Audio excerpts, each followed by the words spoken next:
Living longer, living healthier, living better than ever before.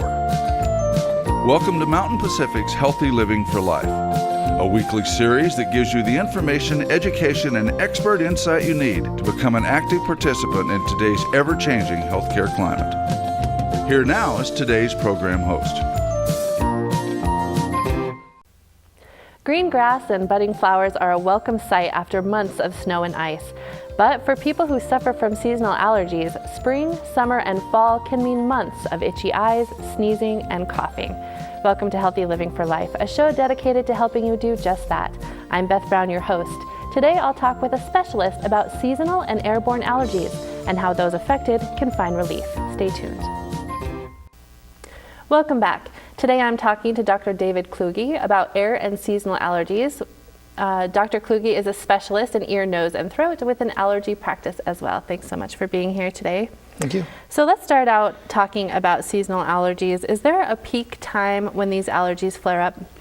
Seasonal allergies will start usually in the springtime, which can be as early as March, and that's usually with trees in March. And the trees will peak for a few months, and then beginning around June or even late May, you can have some grasses which will start to come out, and you'll have grass pollen, which causes a lot of problems for people.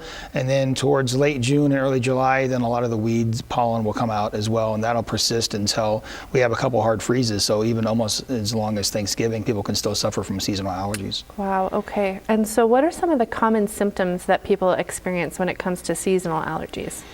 So sneezing, itchy eyes, itchy nose, nasal congestion, nasal drainage, eye watering, all of those things happen when people are outside about and working outside or just even walking to and from their car sometimes.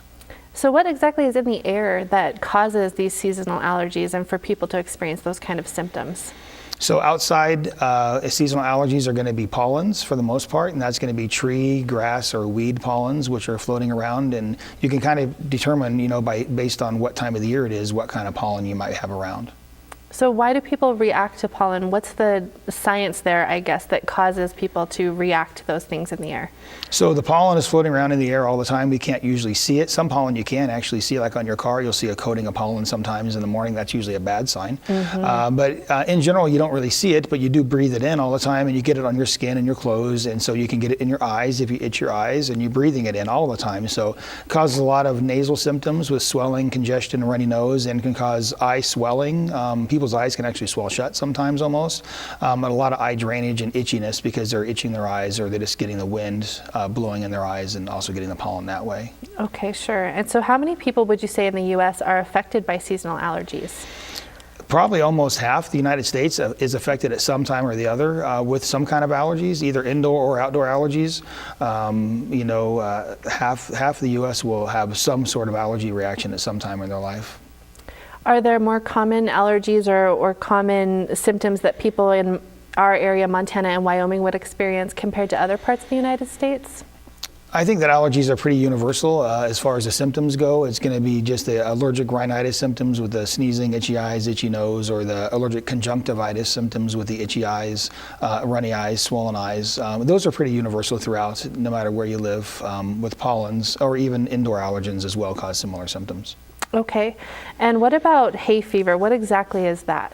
Hay fever is just a slang term that people use for allergic rhinitis, usually seasonal allergies because they experience it when they're around hay traditionally, and that was back maybe in the 1800s or 1700s where people were out in the fields cutting hay out in the grass, and so they experienced very intense symptoms in that time because they had a very intense exposure. They're out working in the grass, working in the hay around those kinds of things that might be exposing them to allergens to make them have symptoms. Okay, so I would imagine that would still affect farmers in agricultural areas today. Yes, absolutely. Yeah, I have a lot of farmers and ranchers in my practice, and they say that when they cut hay or they're in hay barns or grain bins, they'll have significant allergy symptoms. Sure. Okay, so can hay fever impact people more than just sneezing and coughing, or is that generally what they experience? So yeah, that's how it starts usually, and then it can develop into ocular symptoms where they have issues with their eyes. It can develop into swelling where they can get swelling in their nose, causing congestion, or swelling in their eyes, and it can even go into an asthma type reaction where they can have some shortness of breath. Okay, and so you just mentioned asthma. Do allergies cause asthma? Allergies can trigger asthma for sure, yes. Adult onset allergies and asthma is a major issue with exposures. You know, you could not even know you really have any reactive airway problems and then get exposed to something that you're allergic to and then develop asthma type symptoms. Okay, so can you talk a little bit more about what exactly happens there? What happens in your lungs or in your body where allergies become asthma? So similar to breathing in the pollens or breathing in things that we're allergic to into your nose, they cause the nasal symptoms, but also they're going into your throats and down into your throat, into your windpipe, into your lungs, where they can cause similar inflammation and so cause the muscles in the lungs to constrict, which is what an asthma attack really is. It can cause you to create more mucus in your lungs, you know, and have you cough and have, you know, more stuff that you're coughing out of your lungs. Okay, and so just how dangerous is asthma? Can asthma lead to death, especially if it's not treated? Absolutely, yes. Asthma is a for sure, it definitely can be life-threatening.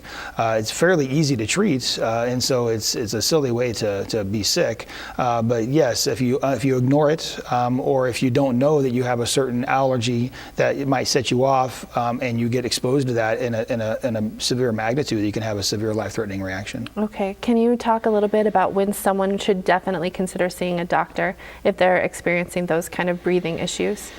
Yeah, for any time, any kind of shortness of breath which can't be explained, you know, due to, you know, working out in a gym that you're short of breath, or going up a flight of stairs and you're just, you know, out of shape and short of breath. If you really are feeling you can't catch your air, and you can actually hear yourself or somebody else can hear you wheezing, then you should be seen in the ER right away. Okay, great. And you said that it was easy to treat. Can you talk a little bit about some of the treatments people can do for asthma?